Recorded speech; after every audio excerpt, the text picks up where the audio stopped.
nós vamos fazer o que nós estamos fazendo, né, para merecer tal recompensa de tudo isso? Hoje, na noite de Natal, eu me lembro que na minha época de criança, as noites de Natal e final de ano eram as épocas das igrejas estarem lotadas. Não tinha lugar para sentar. Era concorrido. Se você não chegasse cedo, você não encontrava lugar, né?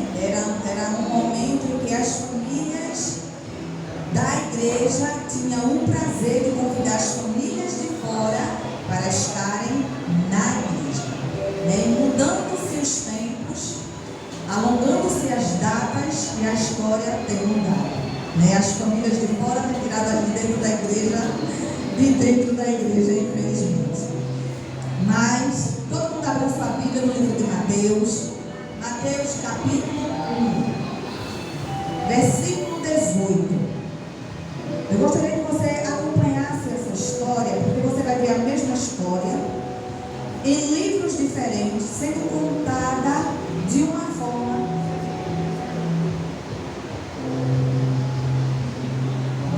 forma diferente. Veja só, no livro de Mateus, no capítulo 1, Mateus 1, 18, vai dizer assim: o nascimento do menino Jesus, diz a epígrafe dessa história. Diz assim: ora, o nascimento de Jesus Cristo foi assim. Veja, estando Maria, sua mãe, desposada com José, antes de se ajuntarem, os dois estavam noivos, achou-se ter concebido do Espírito Santo. Então, José, seu marido, como era justo e a não queria infamar, intentou deixá-la secretamente. E, projetando ele isso, eis que em sonho lhe apareceu um anjo do Senhor, dizendo: José, filho de Davi, não temas receber a Maria, a tua mulher, porque o que nela está gerado é do Espírito Santo. E ela dará à luz um filho, e lhe porás o nome de Jesus, pois ele salvará seu povo dos seus pecados. Agora eu queria que você lesse lá em Lucas. Eu queria que você fosse lá para Lucas, no capítulo também 1, e o versículo 26.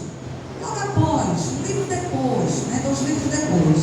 Lucas, capítulo 1, 26, ele vai dizer assim: no sexto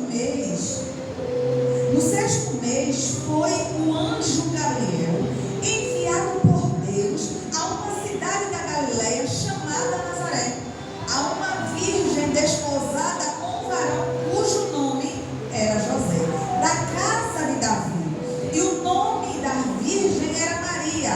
E entrando o anjo onde ela estava, disse: salve, agraciada, o Senhor é contigo, bendita és tu entre as mulheres. E vendo ela, turbou-se muito com aquelas palavras, e considerava que saudação seria esta. E disse-lhe então o anjo: Maria, não temas, porque achaste graças diante de Deus. Amém? Eu gostaria de fazer agora uma pequena introdução para que você entendesse o que é o contexto dessa história, para uma outra que eu vou entrar daqui a pouco. Quando Deus, o nosso Altíssimo, ele olha dos céus para esta terra, e ele vê que a humanidade, o povo ao qual ele tinha criado, estava em rumo à perdição, não tinha salvação para então nós, né, a geração que Deus tinha criado. E quando ele olha dos céus e ele vê o seu povo caminhando a passos largos em rumo à perdição, e ele olha e ele resolve trazer para esta terra o seu filho, o seu único precioso filho, para que então salvasse a humanidade.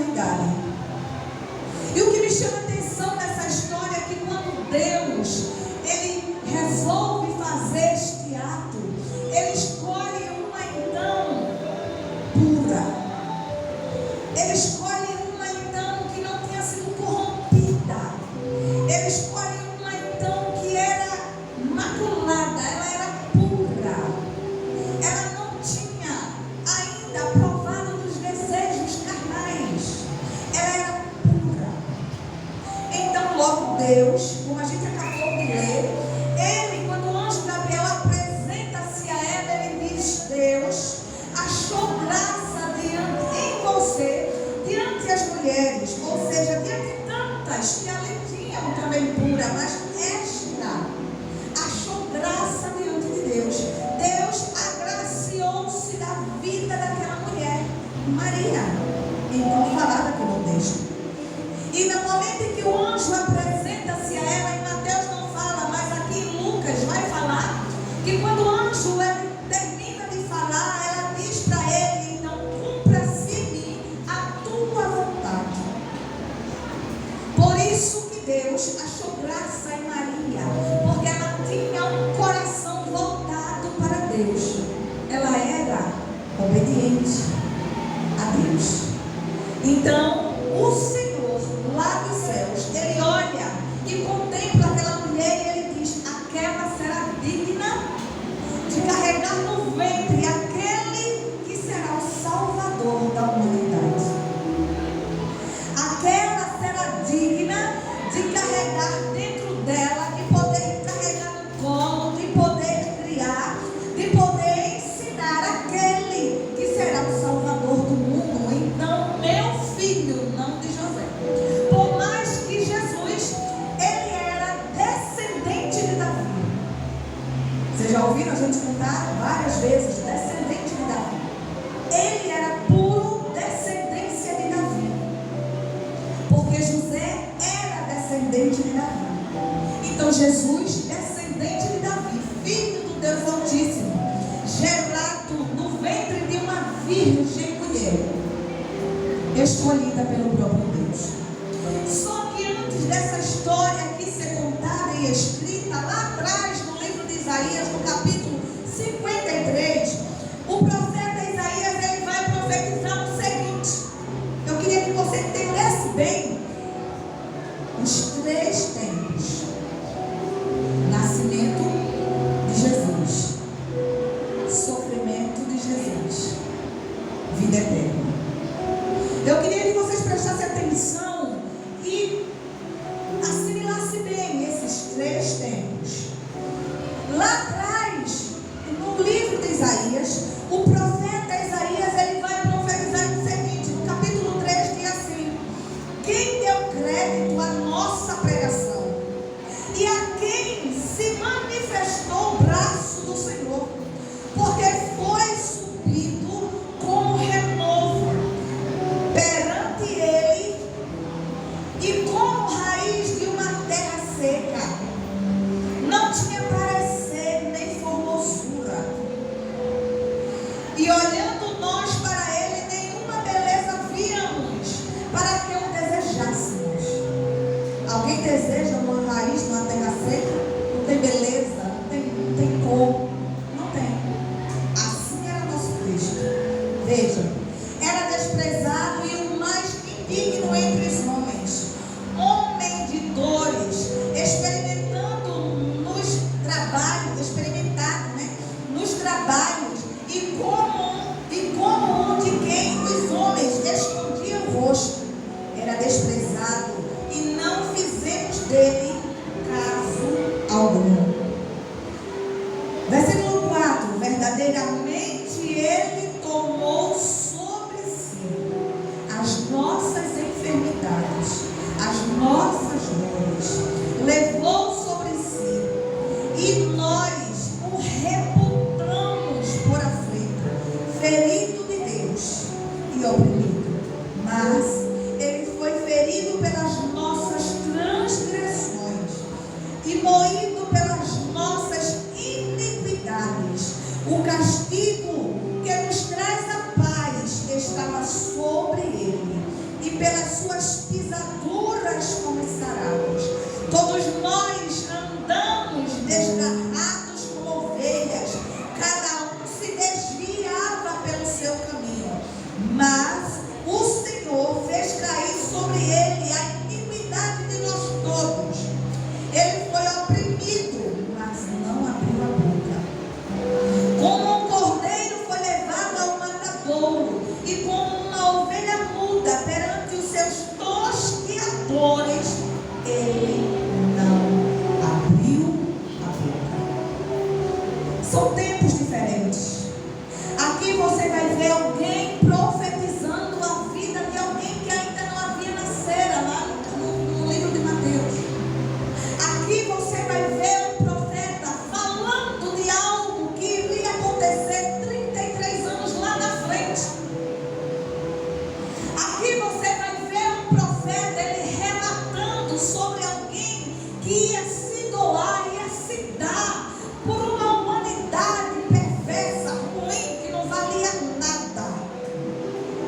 E você vai ver um profeta relatar sobre um ser ainda não nascido, que preferiu ter morte de cruz, preferiu a via dolorosa para salvar uma humanidade que estava caminhando a passos longos, a passos largos para a perdição. E quando eu confesso a vocês que quando o apóstolo falou, olha, você vai falar, trazer a mensagem na noite de Natal. Às vezes você aceita e você não assimila, né? A situação, o momento ali.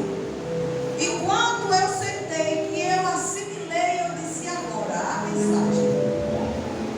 E a mente começa a processar. Começa a processar. E eu não poderia trazer uma noite como essa, né? Onde nós estamos celebrando o nascimento daquele que foi descido dos céus, que foi enviado dos céus para esta terra, para salvar a mim e a você.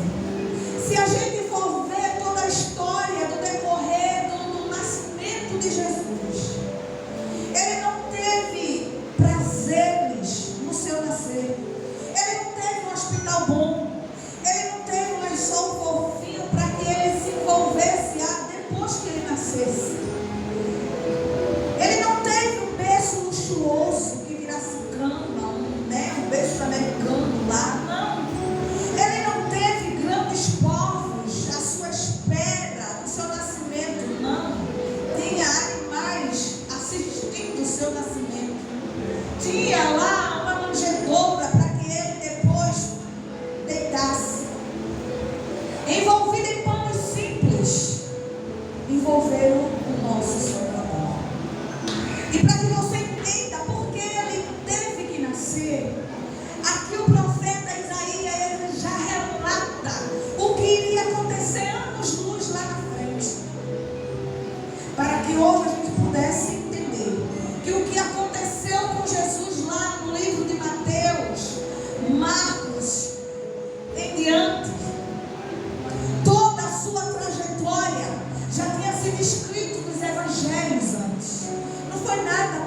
pelo sangue do Salvador que estava sendo derramado por você, estava sendo derramado por mim, para que hoje eu e você estivessem aqui, para que essa humanidade hoje tivesse um poder de escolha.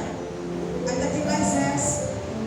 Ele morreu para que você tivesse vida e vida eterna, mas também você pode escolher qual vida eterna você quer para você. Eu não quero me alongar muito, eu só quero trazer uma reflexão simples, uma reflexão para que você fique martelando na sua mente.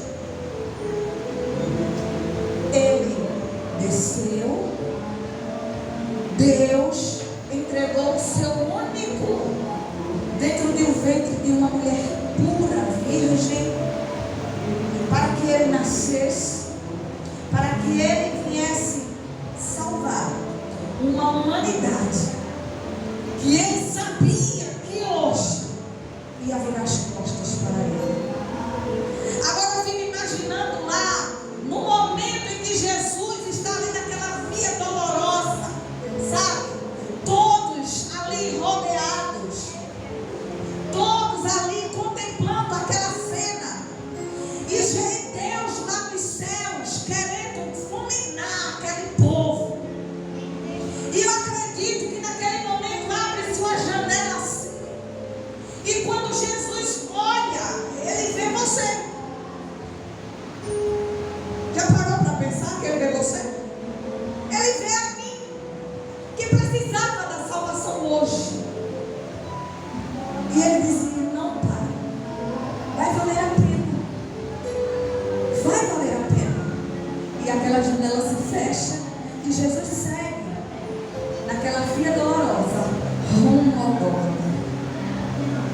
Lembre, amados, tudo que você fizer em cima dessa terra, tudo que você, cada passo que você dá no sol, cada passo que você dá na chuva, cada passo que você dá para a casa do Senhor, tem sido contabilizado e não tem ficado vão em vão no vento. Cada passo que você dá diante do Senhor, cada momento que você se ajoelha diante dele, cada momento que você chega diante dele como filho amado, não como servo, não como um amigo que está ali só enquanto convém você estar. O filho, quando ele leva a repreensão do pai, ele fica com o bico desse tamanho, depois ele volta para as pernas do pai e diz: mamãe, papai, eu te amo tanto. É desses filhos que ele está precisando.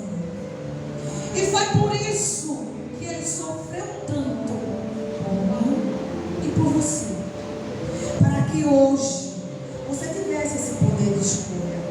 E quando eu estava preparando essa mensagem, eu lembrei de uma reflexão que eu escutei há muito tempo atrás.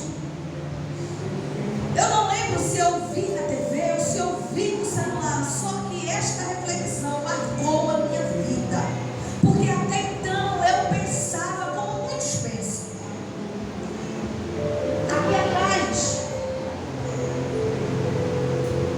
eu queria ajudar vocês a deixar.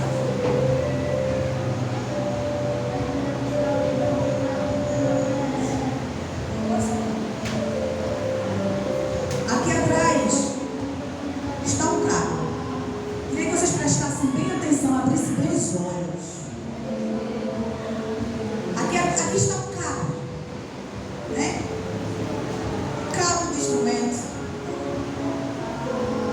E aqui está um pequeno pedaço. Imagine isso aqui como a sua vida. Isso aqui é a sua vida. No momento em que eu vi essa reflexão, eu disse: oxe, o que é isso? Quando a pessoa que estava fazendo a reflexão, ele olhou assim e disse: imagine a sua vida como esta corda. E eu chamo a você nesta noite, imagine esta vida, a sua vida, como esta corda. Longo, né? Tem muito para viver. Eu disse: nossa, vou viver um monte. Tenho muito que viver. Só que quando ele chamou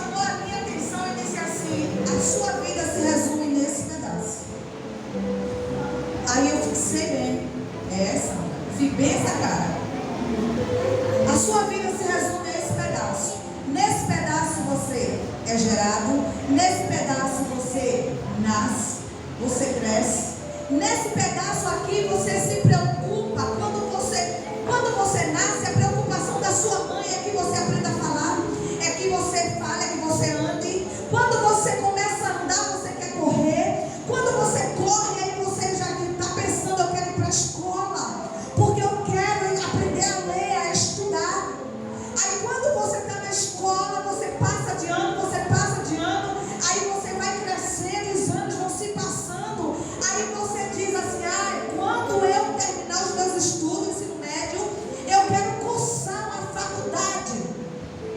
Aí quando você termina a faculdade, todo o período, seja lá 4, 5, 6 anos, 8 anos lá na frente, quando você termina a faculdade, você diz assim, agora que eu terminei a faculdade, eu vou galgar o meu melhor emprego.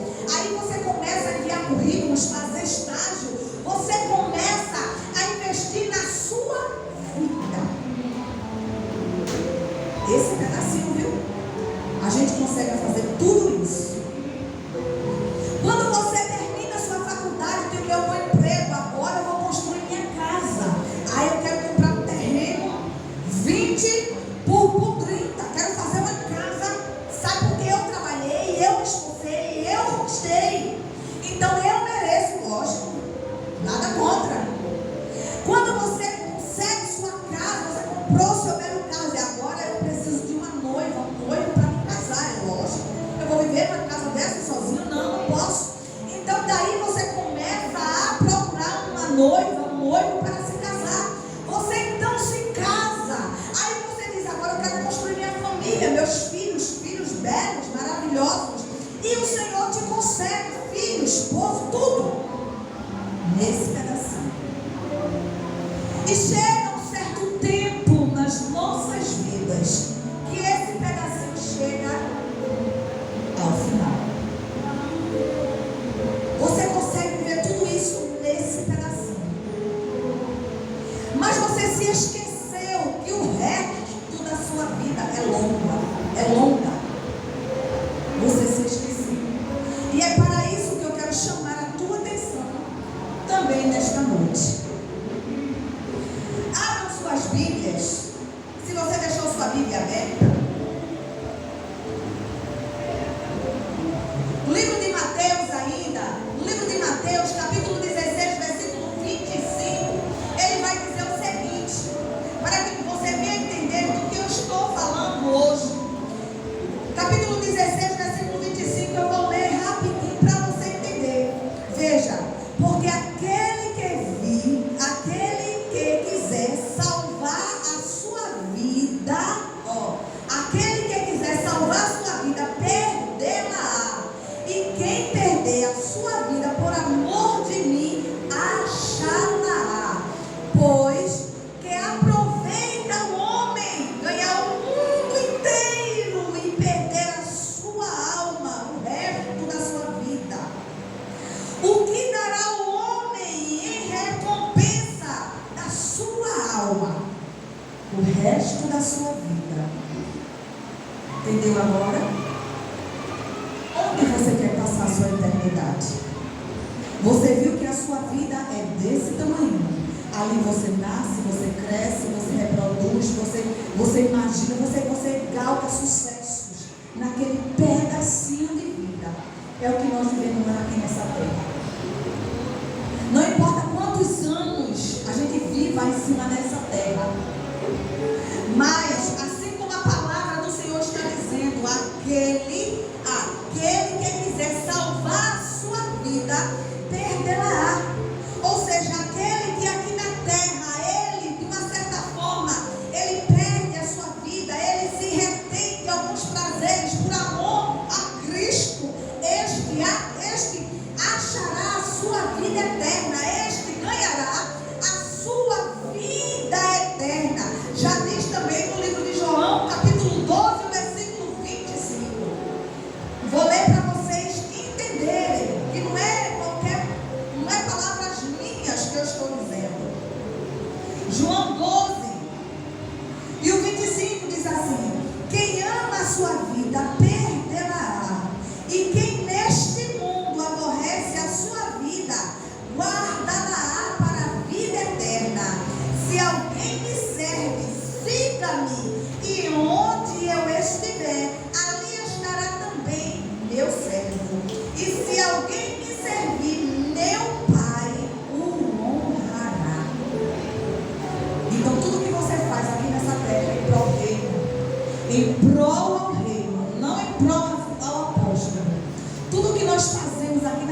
prol ao reino não fica nesta terra.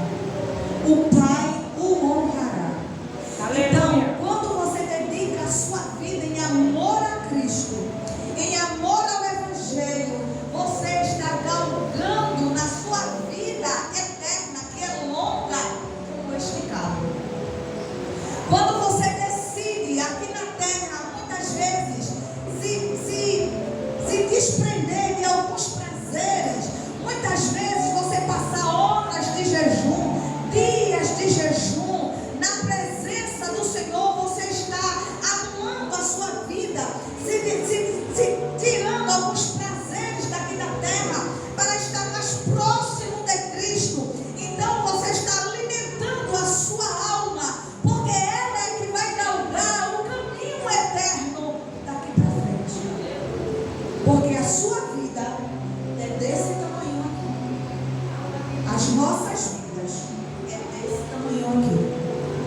E muitas vezes a gente se preocupa tanto com esse pedaço.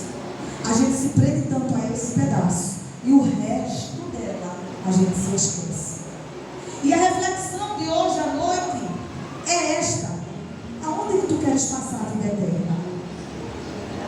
Aonde você quer passar a vida eterna? E está escrito na Bíblia, em muitos e muitos livros aqui na Bíblia, que a vida eterna, ela é real. A vida eterna dos dois lados, ela é real. Não é uma história contada, encantada. Ela é real. E a reflexão para as nossas vidas vem assim: quando termina um pedaço da tua vida aqui na terra, que a tua alma vive, o teu corpo está lá, aí a tua alma olha para o caminho longo e extenso e pergunta: e agora? Para onde eu vou? E agora? O que será essa história desconhecida que eu vou viver? Tu preferes viver do lado de Cristo, ou tu preferes viver do lado da condenação? Porque os dois lados é verdadeiro. Para que você venha entender melhor, no livro de Mateus, no capítulo 24, versículo 29 e 31, vai falar sobre a vinda do Senhor Jesus Cristo. E eu vou dizer a você, provar que é verdade. Capítulo 24, no 29, diz assim: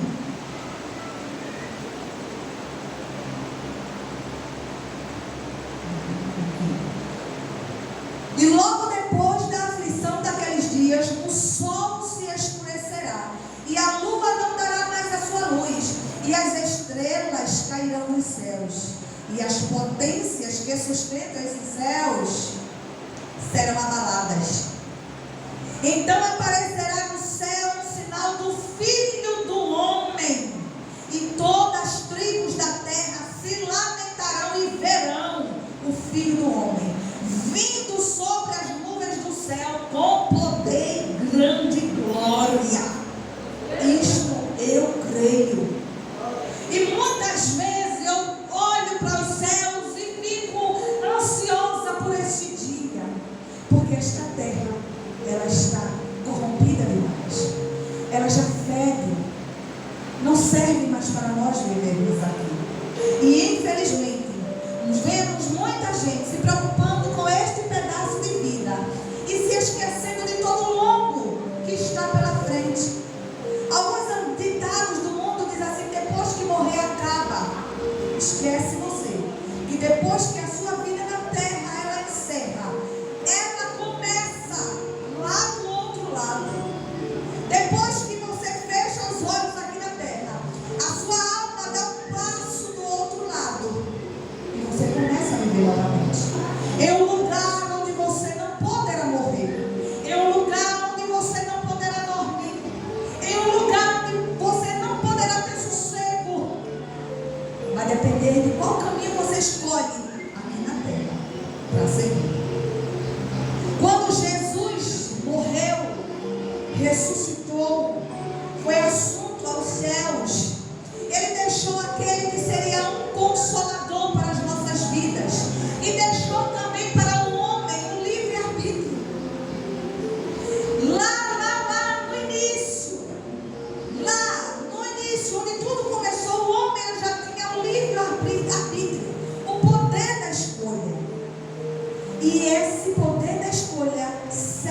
nascer até hoje.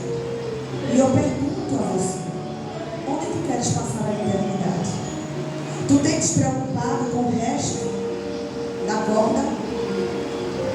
Ou tu tem apenas te preocupado com o pedacinho de vida que tu vê passar a passos largos diante dos teus olhos aqui na terra? Amados, o que está escrito aqui em Mateus, que Ele raiará nesses céus, que Ele irá descer com grande poder e grande glória. Nós, cristãos, deveríamos ansiar todos os dias por esse momento. Todo amanhecer nós deveríamos olhar para os céus e dizer: poxa, ainda não aconteceu, eu vou ter que viver um dia aqui em cima dessa terra.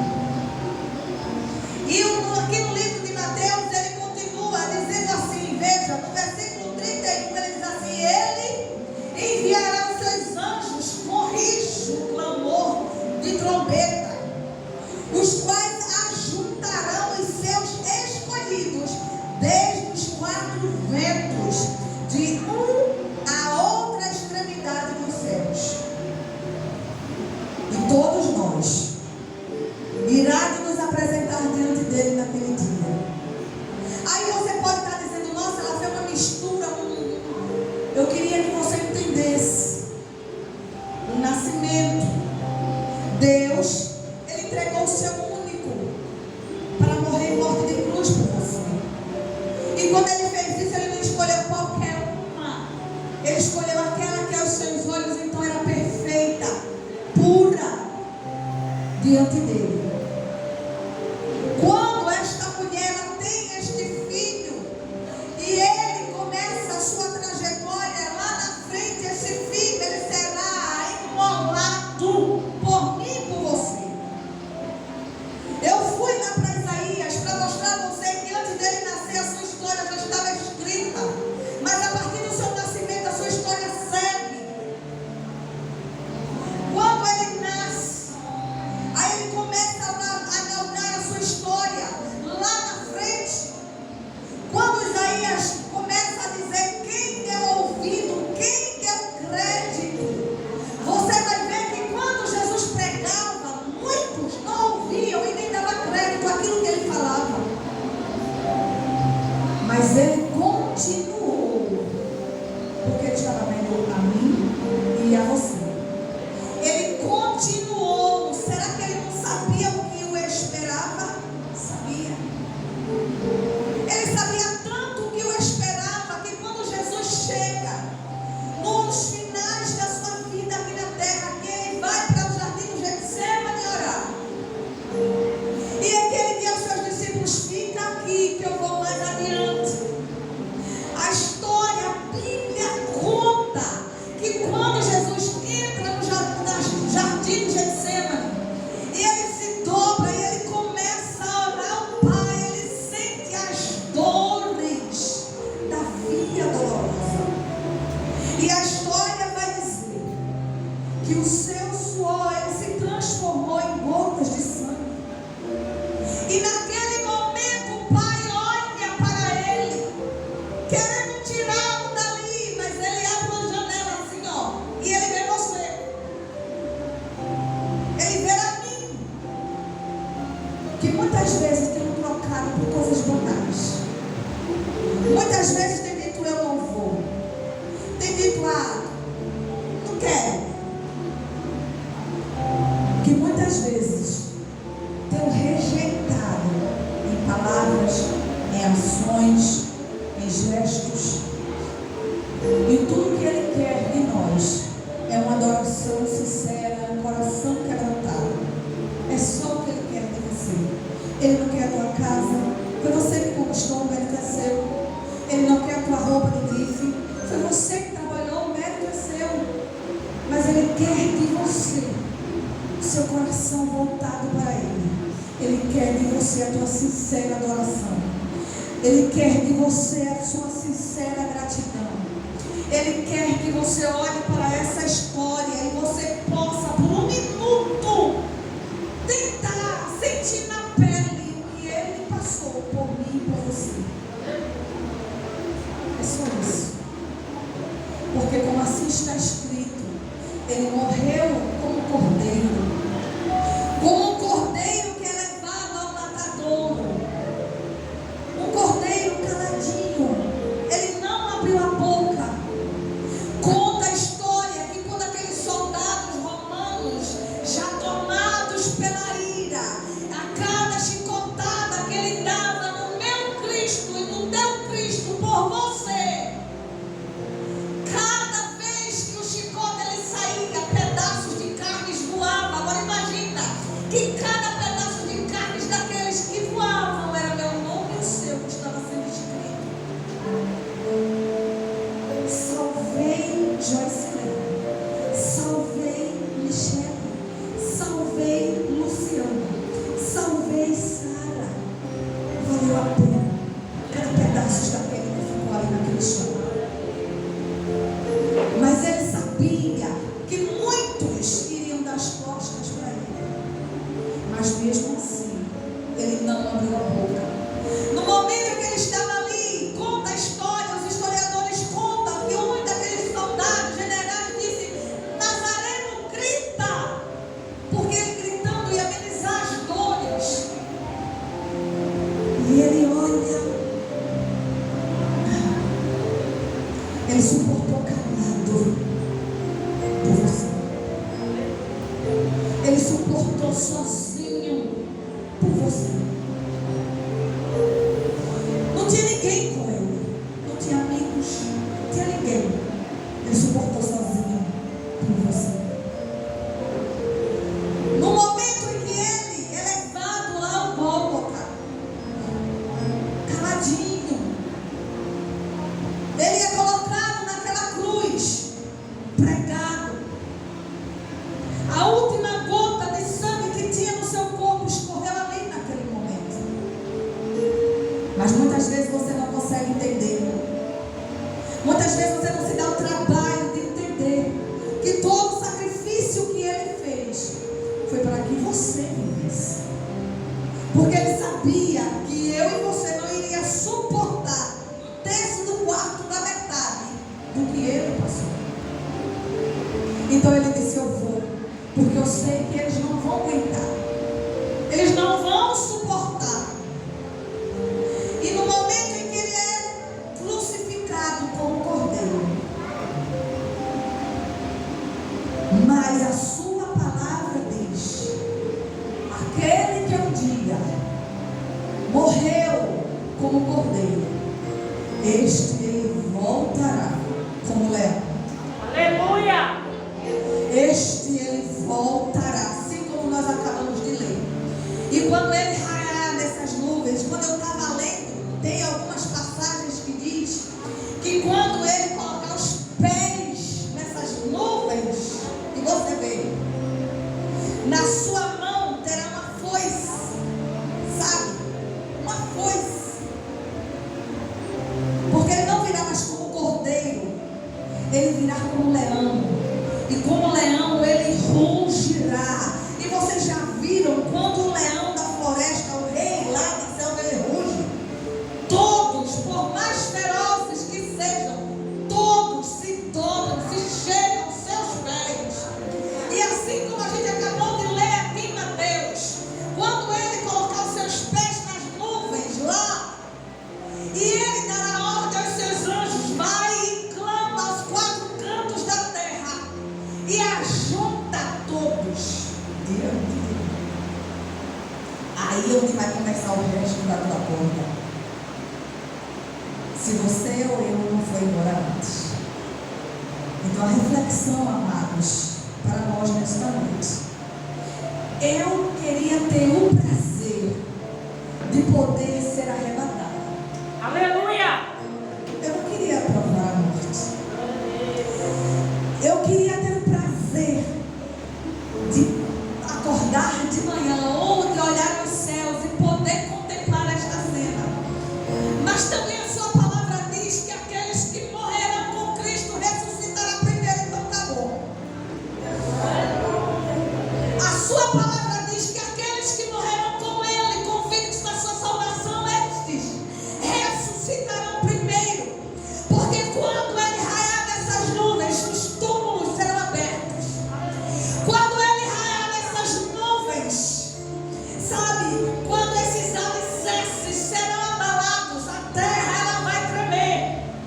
Então todos os túmulos se abrirão e todos serão apresentados diante dele em corpos incorruptíveis. Glória. Então, assim como Mateus disse, aquele que perde a sua vida aqui na terra, aquele que perdeu a sua vida, esse pedacinho aqui na terra, em amor a mim, achará. Aleluia. Aquele que perdeu a sua vida, aquele que morreu o seu braço, aquele que morreu, sabe, dilacerado, naquele grande dia ele ressuscitará em corpo incorruptível, perfeitinho, perfeitinho, para se apresentar diante do Pai. Então é melhor a gente perder aqui, mas vamos ganhar aqui, eternamente. É melhor a gente perder aqui nesse âmbito material e ganhar eternamente, porque é o que conta para as nossas vidas, é onde nós vamos passar a eternidade. Veja como é louco, eterno, não tem fim, eterno, não tem fim, eternidade é para sempre. Amados, viver com Cristo é a melhor coisa que você pode ter escolhido na face dessa terra. Assim como ele muitas vezes não viveu tantos pedaços bons, na sua palavra ele diz: no mundo tereis aflições, mas ele também diz: tens bom ânimo, tens bom ânimo, tens alegria. É difícil ter alegria na tribulação, é difícil ter alegria durante a tristeza, mas o que nos conforta é saber que o nosso Cristo está conosco. O que nos conforta é saber que mesmo as aflições que nós vivemos nessa terra, um dia nós vamos olhar para essa terra e dizer: adeus, adeus, eu estou indo para a eternidade. Porque aquele que viveu aqui, que sofreu aqui, que derramou todo o seu sangue por mim, por você aqui nesta terra, ele também disse, quando ele foi assunto aos céus, ele disse: eu estou indo, mas eu vou preparar lugar para cada um de nós. Então cada um de nós temos um lugarzinho reservado lá. Mas o que é que nós temos feito para garantia? O que é que eu e você temos feito para esta garantia desta vida eterna do lado dele? O que é que você tem feito? Olha para dentro de você hoje. Eu mereço essa vida eterna? Será que eu mereço essa vida eterna? Será que eu mereço essa vida eternamente ao lado do leão da tribo de Judá? Num lugar onde não terá dor, num lugar onde não terá tristeza nem pranto, num lugar onde não terá sofrimento, num lugar onde não terá o sol. Ele é o próprio sol da justiça que ilumina todo aquele lugar. O que eu tenho feito para conquistar esta vida tão eterna e desejada por todos? Se a gente perguntar aí fora: você deseja morar nos céus? Claro, eu quero os céus. Aí você faz a outra pergunta: você renuncia a sua vida em prol dessa conquista? É porque assim eu trabalhei muito para conquistar esse patrimônio. Aí começa a mostrar o patrimônio da vida pequena que construiu. Aí você logo vai ver que as pessoas não estão preocupadas com o restante que sobra da conta. Infelizmente estamos preocupados apenas com aquele pedacinho. Mas nesta